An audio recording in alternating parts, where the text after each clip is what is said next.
పశ్చిమాసియాలో జరుగుతున్న యుద్ధం దేశీయ గ్యాస్ సరఫరాను ఇటు ధరలను సైతం తీవ్రంగా ప్రభావితం చేస్తోంది.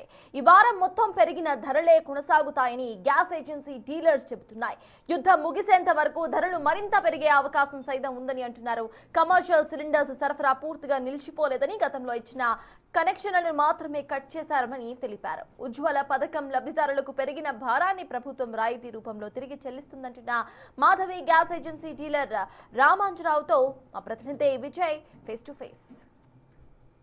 ఇరాన్ ఇజ్రాయెల్ కు సంబంధించినటువంటి యుద్ధ వాతావరణం నేపథ్యంలో ఈ యొక్క అనిశ్చితి కారణంగా భారతదేశంలో కూడా ఇటు ఎల్పిజి గ్యాస్ కు సంబంధించినటువంటి సిలిండర్ల రేటు కూడా పెరిగినటువంటి పరిస్థితి కనిపిస్తోంది. డొమెస్టిక్ సిలిండర్లు 60 రూపాయలు, అలాగే కమర్షియల్ సిలిండర్లు 115 రూపాయల వరకు కూడా రేట్లు పెరిగాయి. అయితే ఈ పెరిగినటువంటి రేట్ల కారణంగా సామాన్యుల పైన కూడా భారం పడనుంది.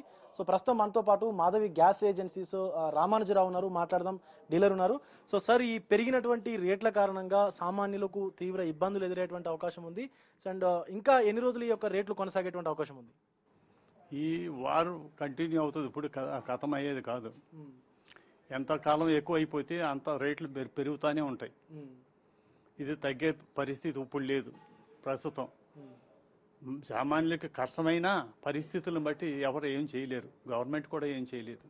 అది సార్, ఇప్పుడు కేంద్ర ప్రభుత్వం ఆల్రెడీ కమర్షియల్ సిలిండర్లని నిలిపివేయాలని చెప్పేసి చెప్తా ఉన్నది. తెలంగాణ మొత్తం మీద సుమారుగా 8 లక్షల కమర్షియల్ యూజర్స్ ఉన్నారు. సో వాళ్ళందరికీ కూడా ఇబ్బందులు ఎదురయ్యేటువంటి అవకాశం. నిలిపివేయట్లేదు, ఇస్తాం. దాంట్లో ఏంటంటే ఇదివరకు కన్సెషన్ ఇచ్చేవాళ్ళం, గవర్నమెంట్ ఆయిల్ కంపెనీస్ రిబేట్ ఇచ్చేది. ఇప్పుడు రిబేట్ ఎందుకంటే లేదు కదా, సప్లై తక్కువ అయిపోయింది కాబట్టి రిబేట్ ఇవ్వరు, కానీ కమర్షియల్ సిలిండర్ ఇస్తారు. సార్, ఇప్పటికీ ఖతర్ ఆల్రెడీ ఈ యొక్క గ్యాస్ ఎల్పిజికి సంబంధించినటువంటి గ్యాస్ ని నిలిపివేసింది. సుమారుగా 20% వరకు కూడా వరల్డ్ వైడ్ గా ఖతరే సప్లై చేస్తుంది. సో ఇప్పుడు ఆ ప్రభావం భారతదేశం మీద ఎంత మేర పడేటువంటి అవకాశం ఉంది? ఖతరే కాదు, ఇది రష్యా సప్లై చేస్తుంది.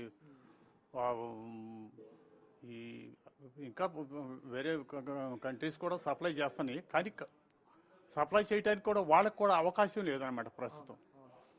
ఇది ట్రాన్స్పోర్టేషన్ ప్రాబ్లం అవటం వల్ల కొంచెం డిలే అవుతుంది, దాన్ని బట్టి రేట్లు పెరుగుతూ ఉంటాయి.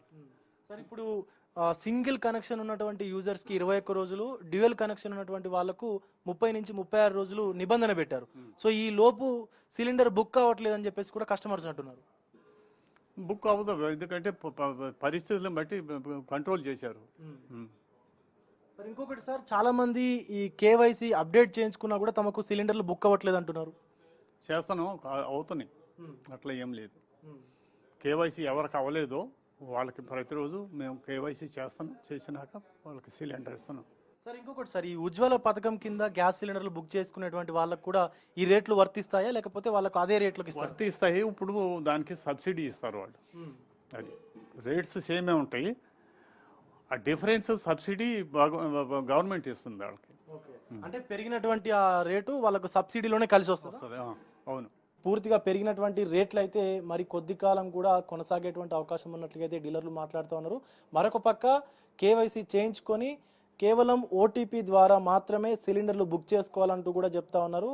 ఆ సింగిల్ కనెక్షన్ ఉన్నటువంటి వినియోగదారులకు 21 రోజులు నిడిది, అలాగే డ్యూయల్ కనెక్షన్ ఉన్నటువంటి వినియోగదారులకు 30 నుంచి 36 రోజుల నిడిదిలో మాత్రమే ఈ యొక్క గ్యాస్ సిలిండర్లు బుక్ అవుతాయి. మధ్యలో మాత్రం ఎట్టి పరిస్థితుల్లో బుక్ అవ్వనటువంటి పరిస్థితి ఉందంటూ కూడా డీలర్లు మాట్లాడుతున్నారు. మరొక పక్క ఆచితూచి ఆలోచించి మాత్రమే ఈ యొక్క గ్యాస్ వినియోగించాలంటూ కూడా ఏజెన్సీస్కు అలాగే డీలర్స్ అయితే మాట్లాడుతున్నారు. వీడియో జర్నలిస్ట్ రాజుతో విజయ్, బిగ్ టీవీ, షేక్పేట్.